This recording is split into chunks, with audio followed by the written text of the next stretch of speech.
আমরা এখন যেটা করব সেটা হচ্ছে কোনো একটা পোর্টকে কিভাবে ইনপুট হিসেবে ব্যবহার করতে হয়, অর্থাৎ কোনো একটা পোর্টের কোনো পিনকে আমরা ইনপুট হিসেবে ব্যবহার করে আমরা এখন দেখব।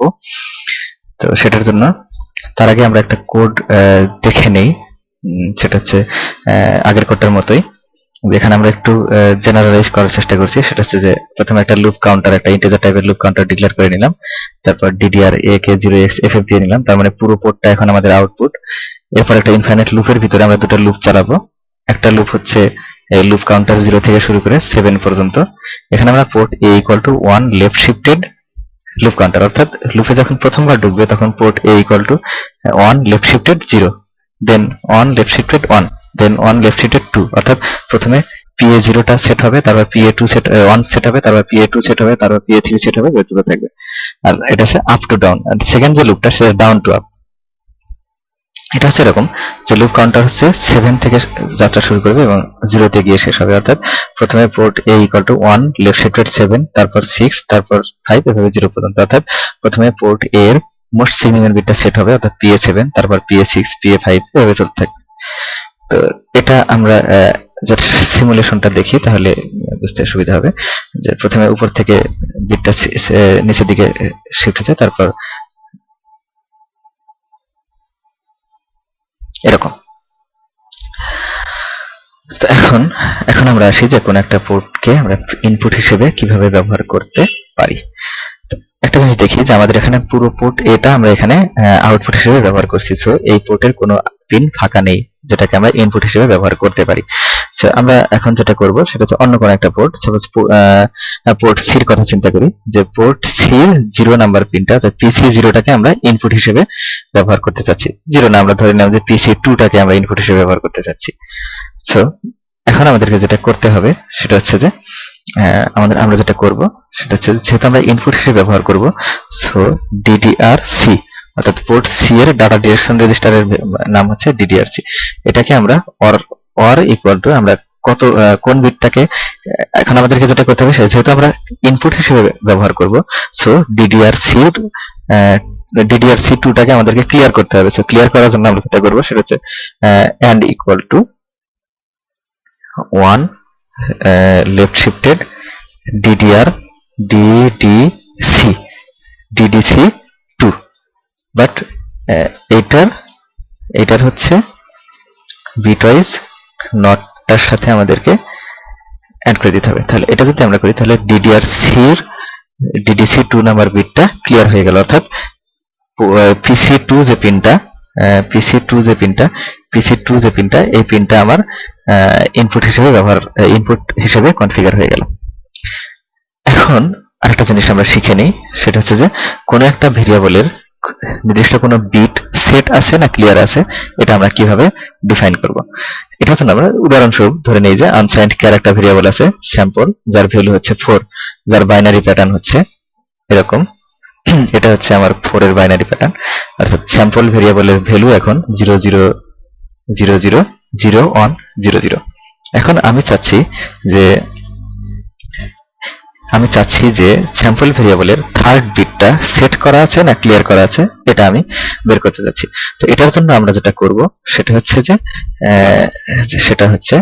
একটা জিনিস দেখি যে এই ভ্যালুটাকে যদি আমি 0000 যে মানে যত নাম্বার বিটটা আমরা চেক করতে চাচ্ছি শুধু সেই পজিশনে 1, বাদ বাকি সবগুলো বিট 0, এরকম একটা ভ্যালুর সাথে যদি আমি অ্যাড করে দেই তাহলে আমার রেজাল্ট যেটা হবে যে আমি যেটা চেক করতে চাচ্ছি সেই বিটটা বাদ বাকি সকল বিট কিন্তু 0 হয়ে যাবে।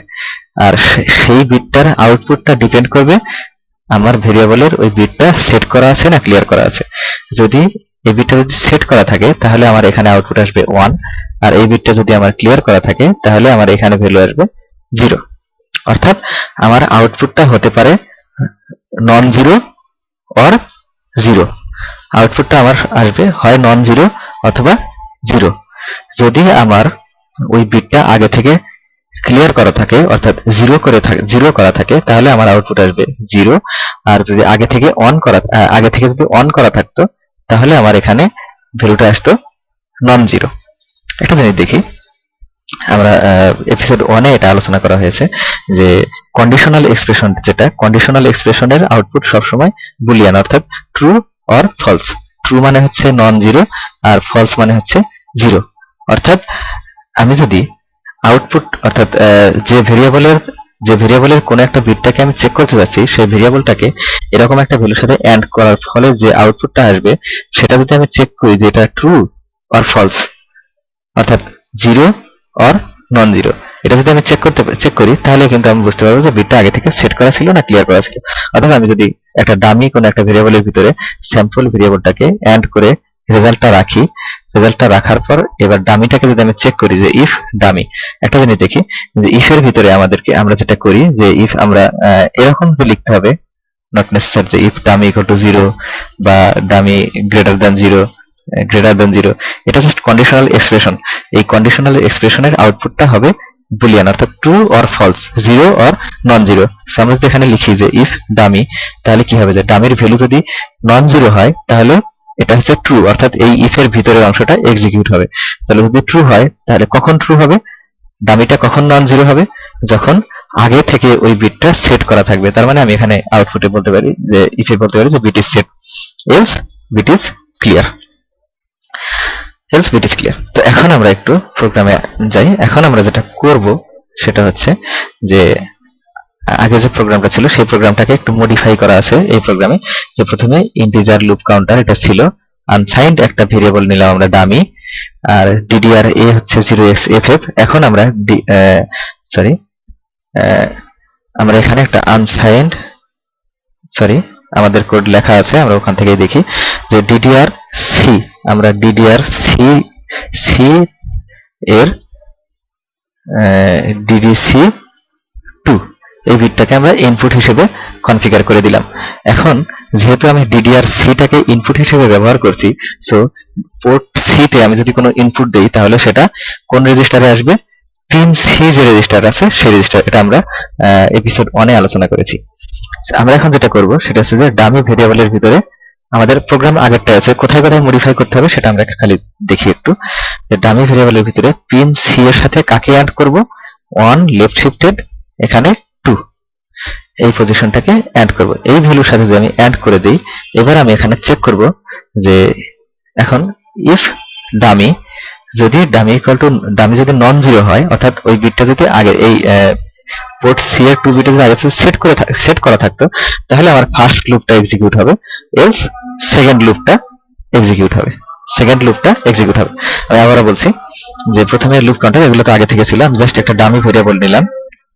তারপর যেটা করব যে ডিডিআর এটাও আগে থেকে ছিল, ডিডিআর সি যেহেতু আমি পোর্ট সি কে ইনপুট হিসেবে ব্যবহার করতে চাচ্ছি সেহেতু আমাদেরকে যেটা করতে হবে সেটা হচ্ছে যে ডিডিআর সির ডিডিসি যে বিটটা আছে সেই বিটটাকে ক্লিয়ার করতে হবে। এটা এপিসোড 1 এ আলোচনা করা আছে কেন এইভাবে করা হলো। তারপর যেটা আমরা করব সেটা হচ্ছে যে এই লুপের ভিতরে এসে বারবার আমি চেক করব ডামির ভিতরে পিন সি এর ভ্যালুকে 1 লেফট শিফটেড 2 দিয়ে অ্যাড করে ডামির ভিতরে রাখবো। রাখার পর আমি এখানে জাস্ট চেক করব যে ডামিটা জিরো না নন জিরো। ইফ এর ভিতরে ডামি লিখে দিলাম, তার মানে ডামি যদি নন জিরো হয় তাহলে ফার্স্ট লুপটা এক্সিকিউট হবে, এলস সেকেন্ড লুপটা এক্সিকিউট হবে। আমরা একটু সিমুলেশনটা দেখে নেই, প্রোগ্রামটা আমরা কম্পাইল করে নেই।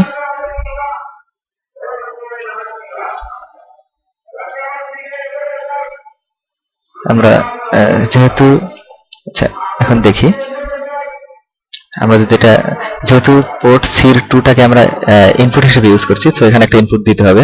তো প্রথমে আমরা এটাকে পাওয়ারের 5 ভোল্টের সাথে শর্ট করে দিই, তাহলে যেটা হবে যে এখানে আমরা ডিজিটাল 1 দিলাম।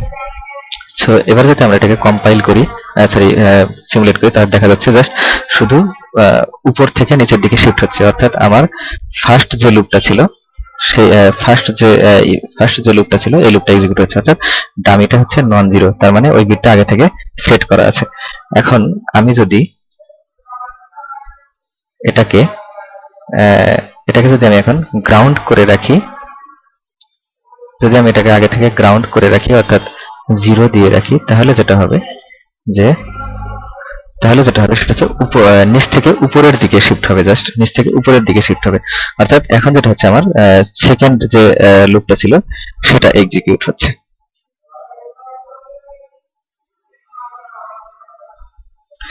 এখন এটা আমরা একটু ভালো করে দেখি যে এখানে আমরা একটা কাজ করি, যে পোর্ট সিটাকে এখানে আমরা গ্রাউন্ডের সাথে লাগিয়ে রাখলাম, আর একটা রেজিস্ট্যান্স নিলাম, আমরা একটা রেজিস্টর নিয়ে নিয়ে একটা পাওয়ার পিন নেই, যেটার সাথে আমার রেজিস্ট্যান্সটা কানেক্ট করা থাকবে। আরেকটা কম্পোনেন্ট আমরা যেটা নেব সেটা হচ্ছে বাটন। আমরা একটা পুশ বাটন নেব।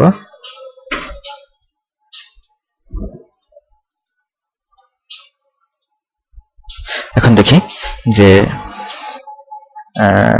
সরি, আমাদের রেজিস্ট্যান্সটা মিস্টেক হয়ে গেছে।